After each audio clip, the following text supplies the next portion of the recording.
Relegation, you're the owner, it's so much fun to play. We welcome you as we look ahead to Sheffield United versus Nottingham Forest. A 3 p.m. kickoff this Saturday at beautiful downtown Bramall Lane. Press the thing.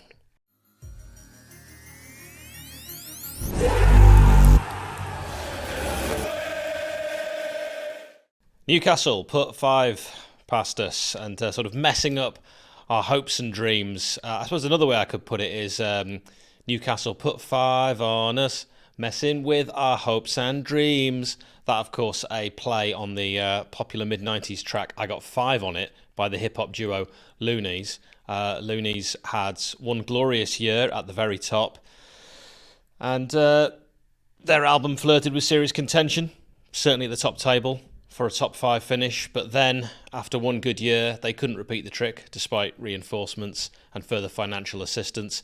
They invested badly in key areas, and despite resigning following an ill-fated repeat effort at the top and disbanding, they came back to the same place they'd achieved success before and are once again an active, ambitious, albeit older entity aiming to relive past glories despite a changing landscape from the scene they did so well in before.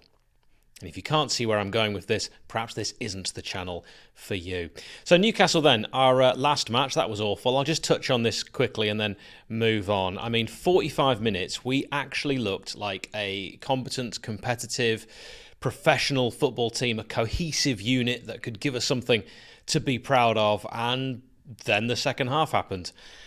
The only shining light, once again, I think, being United's incredible vocal away following, the passionate support that we have. The Player of the Season award, really, okay, it goes to the fans, particularly those who have travelled home and away during this difficult campaign. But also, I think I should probably say Roy for the 𝗍𝗏𝗏𝗏. I think he probably deserves some award as well. Now let's talk Blades team news. We'll get a little predicted lineup as well. We know about the long-termers. We added McBurney to that list. We're hoping maybe one or two of those players that I've been mentioning throughout these previews will be back at some point. You know, maybe there's a possibility you see Rhian Brewster on the final day. Maybe Tom Davies gets involved. Who knows? It's just a possibility. McAtee, James McAtee. What's happened to James McAtee in these last few months? Because he isn't the same James McAtee. We need James McAtee, the McAtee that we saw before, because it's not been quite the same story. And he hasn't really been starting games, and when he's been brought on, he hasn't made the impact and actually missed Newcastle away through injury. Jack Robinson, though, came back from the bench against the Magpies. Will he be ready to start? I think a lot of people might say Jack Robinson is a contender for Player of the Season. I'd probably look at saying yes, big fan. Fans of this channel will also know why I say Jack Robinson, big fan. But can you give a defender Player of the Season when you've conceded, checks notes, a lot of goals? Probably. He's probably been the best one. Now, here's what Patreon member Adam thinks our lineup will be for Forest at the Lane. Also, if you'd like to predict your lineup like this, you can join the Fan Hub community with a link in the description or use the code 𝗏𝗏𝗏𝗏𝐻𝐸_YC5. So he said, Wes, League One Wes. Are we crazy? Bogle, 𝗏𝗏𝗏𝗏, Holgate, Anel, Jack Robinson, Hamer, Souza, Blaster. What a player he's going to be. I mean, I'm so excited already by the incredible development and also the fact that he's taken the Premier League by the scruff of the neck and shows that he's not afraid to just play his natural game. It's so refreshing to see. And then Adam says Archer and Ben Brereton Diaz up top. Adam inexplicably leaving out former Forest man Ben Osborne. What are you thinking? And what do you think Chris Wilder will go with?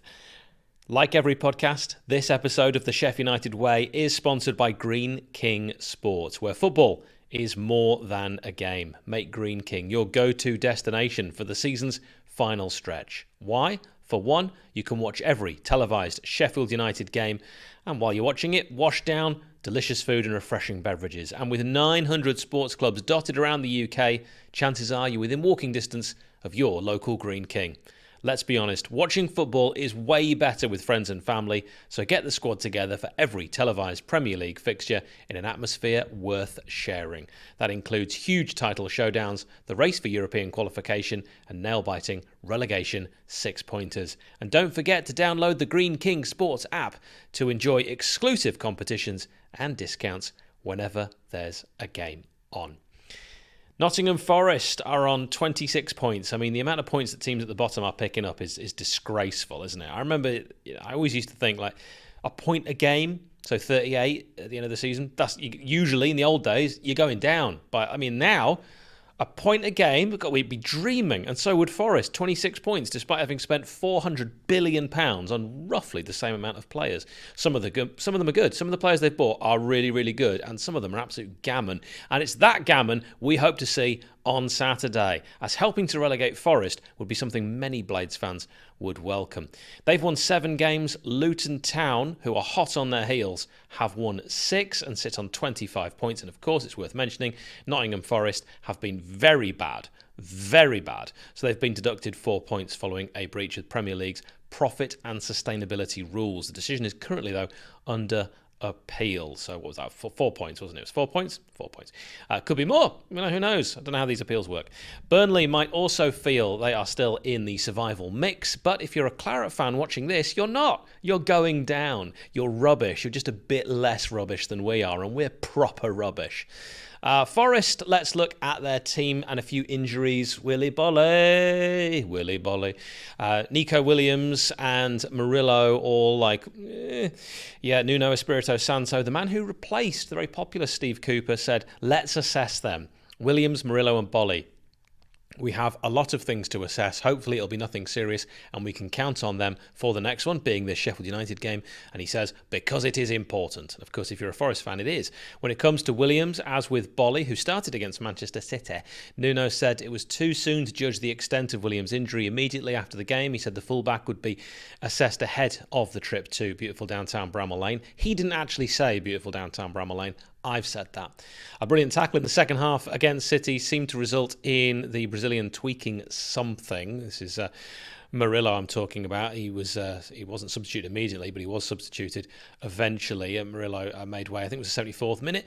Nicolas Dominguez, the midfielder, was not in the match squad for Forest's penultimate home game of the season. Nuno's been pretty coy over the extent of his problems. And Taiwo Awoniyi, a doubt, very powerful striker, thigh injury, but could make it. The manager saying, let's see how he is. Definitely T. What a great nickname.